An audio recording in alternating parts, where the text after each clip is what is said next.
Oh shit, it's real. Wait, you don't know? Okay, tell me when you see it.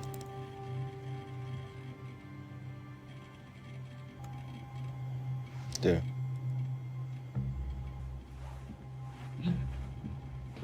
I went back and scrubbed through the footage.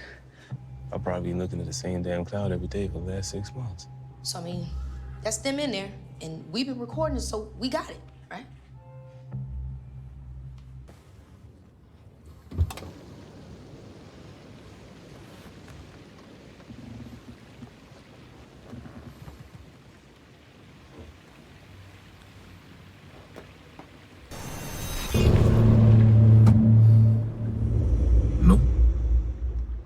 Hello everyone, this is Altari from The Professional Gamer. I'm here inside our analysis department with some really interesting information to share with you about Pax Dei. The subject for today's video has not really been covered by anyone yet, and we are really excited to get the word out there. What does The Finals, a new game developed by Embark Studios, a AAA, fast-paced, fully destructible map-based, high-octane first-person shooter, and Pax Dei, an indie-developed next-generation MMORPG, have in common? Our team has spent countless hours diving deep into the far reaches of the internet to gather information to answer this question and share. So if you enjoy, be sure to hit that like button and subscribe to appease the algorithm, spread the word about our small startup channel, and keep up to date with all things professional, gaming, and Pax Dei. There's a lot to talk about, so let's go on and get to it.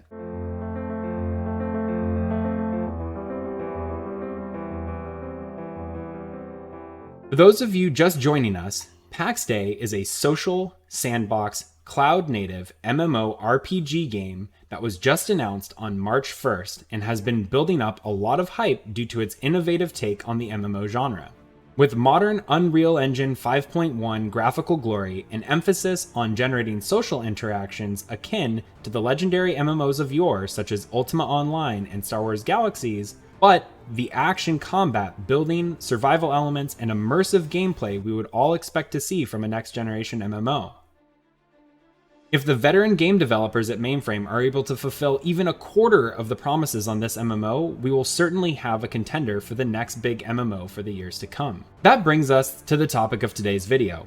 What connects the flashy new AAA FPS The Finals and an indie next-gen MMORPG Pax Dei together? It all begins with the birth of the modern cloud, which originated from online streaming platforms such as Netflix or Hulu, and created a boom in the entertainment industry, offering premium subscriptions for more content. The exponentially growing gaming industry saw the potential and latched on.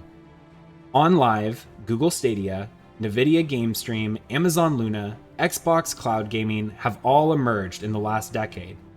But most are complete failures, money pits, or lost leaders for their respective companies. So if all of these cloud gaming models have failed, why have multiple leaders in the gaming industry indicated that the future is in cloud gaming, and that the next generation of console might very well be the last? And why do I think Pax Dei, being a cloud-native game, should be the most exciting aspect of the whole project? Thor Gunnarsson, the CEO of Mainframe, has some pretty exciting points on this. In an interview at Slush 2021, he participated in a talk about cloud-native gaming and made some pretty interesting claims about his then unannounced cloud-native MMO, which we now know is Pax Dei.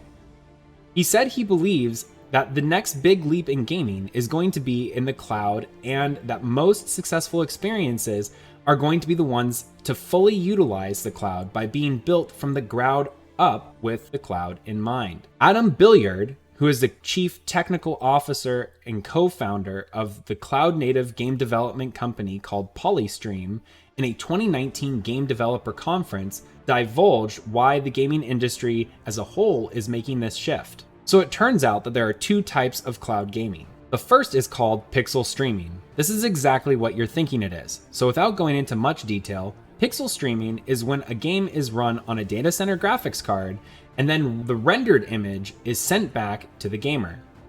This means the player can pretty much play their game on a potato, but it is very difficult and costly for a company. If you think about it, in order to reduce latency between input and output, you would have to have many data centers and thousands of graphics cards because each user would have to be assigned a graphics card under the pixel streaming method. You could only imagine how much money it would have cost a company to upgrade all of their data centers' GPUs when graphics cards spiked in price a couple of years ago. Two examples of companies on this model were OnLive and Stadia. Both failed. But have no fear, because from every indication we have from the devs, so far it appears Pax Dei is not a pixel streaming cloud native game. We have a couple of indications of this, and the alternative is far more exciting. That leads us to the second method of cloud gaming, command streaming. Essentially, the industry has been developing cloud gaming the wrong way, and developers have recognized it. The CEO of Mainframe, Thor Gunnarsson, in the 2021 Slush interview even stated that companies that are just trying to make a console in the cloud will fail. The future of cloud-native gaming is in the designing of games to use the massive computational power of data centers and the cloud to create larger-than-life epic experiences while not frying your computer. Sounds like having 20,000 players all on one server is not as impossible anymore because the cloud will be rendering all of the players instead of an individual player's GPU doing the heavy lifting. This is where the finals comes in. It is a AAA competitive FPS game currently in closed beta testing. Look at the levels of destruction going on.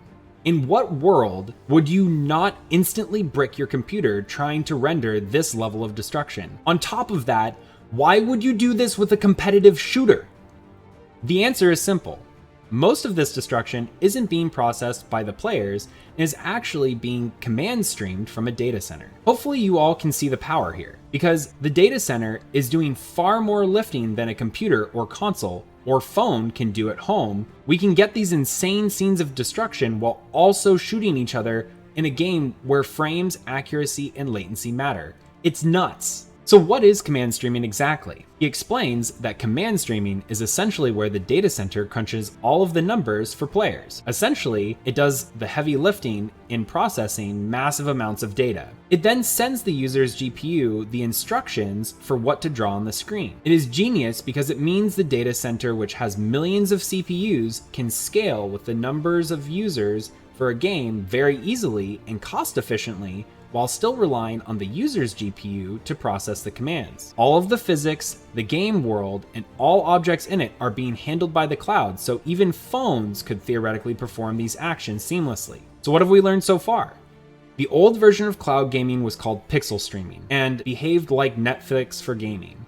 It sucked and really is not going to go anywhere, and developers know that. Command streaming is insane and is going to usher in a new era of immersive gaming experiences that up until this point we couldn't even imagine because of how games have been designed to process on our individual rigs as opposed to this new cloud-based method.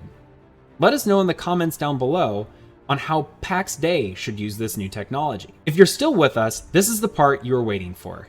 How is Mainframe going to use command streaming for Pax Dei as a cloud-native MMO? We saw this first glimpse of gameplay on a tablet during a developer announcement last week, and based on the developer response from extended FAQ Q&As, we know that the developers are keenly aware of some of the limitations to cloud-native streaming. Easy Bake Oven asked how the developers were planning to deal with latency and game streaming as a service, to which Spire, a Mainframe developer, responded that there will be a PC client that does local computing and that latency is more than just connection speed. The professional gamer believes that this is because the game is being built as a hybrid cloud-native game. In other words, the player should be able to process the game on their own computer, and then the data center can eventually add and improve the experience further. The most exciting aspect is again taken from the 2021 Slush interview with Thor Gunnarsson. He stated he believes that like the mobile gaming market characterized the last decade of gaming,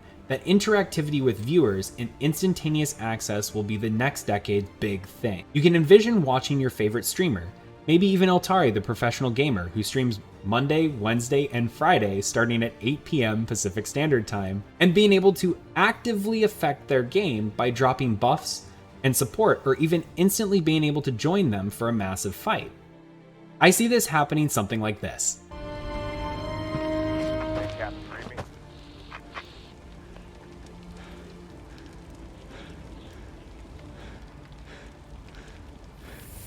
On your left.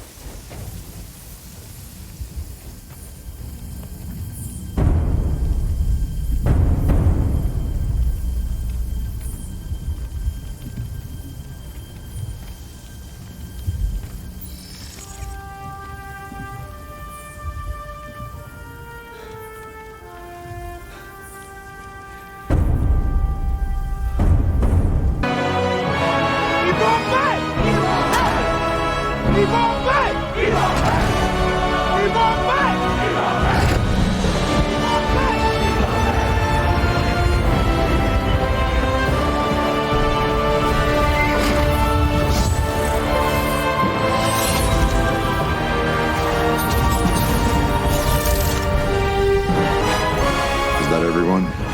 Like you wanted more?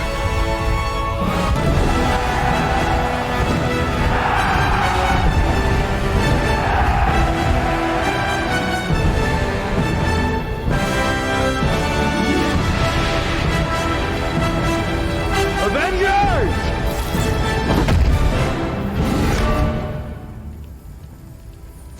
Assemble.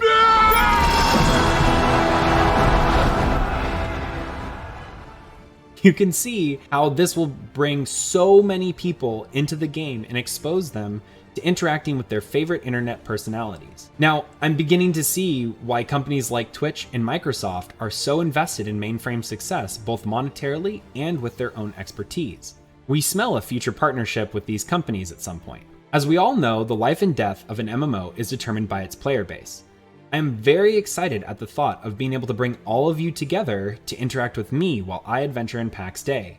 I can see you all voting to cast lightning bolts from the sky or bless my party with a healing aura, or dropping in to assist me seamlessly without having to launch a client or have a game downloaded while you're on break or in a train. And you will be able to interact with me in-game rather than just spam chat.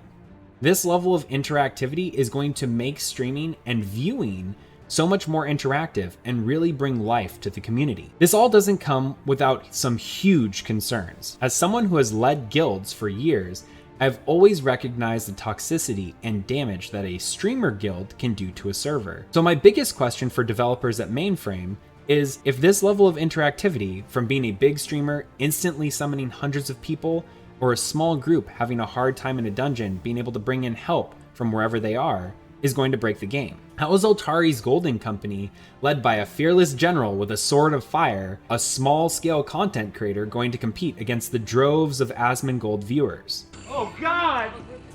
We're gonna die! Don't you understand? We're all gonna die! Second squad, follow me! Control yourself, General. God!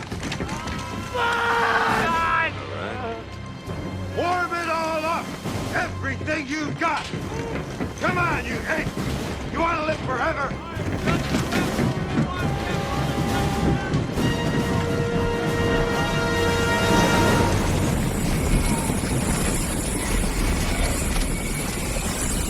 Mainframe must be aware of the balance concerns and that players will certainly find ways to abuse these interactive systems.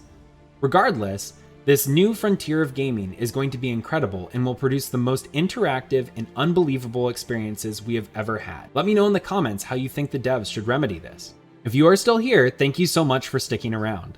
The subject of cloud-native gaming is a very important one to the future of Pax Dei and gaming in general, and will lead to some really exciting new opportunities down the line. If you like this content, be sure to drop a like and subscribe. If you are looking for more interaction with other consumers and yours truly, please join our community Discord linked below. The first 100 consumers to join will earn an exclusive early adopter tag. We look to continue to grow this channel, and we would love to have you along so early in our journey. That is about it. Until next time, consumers, this is Altari with The Professional Gamer.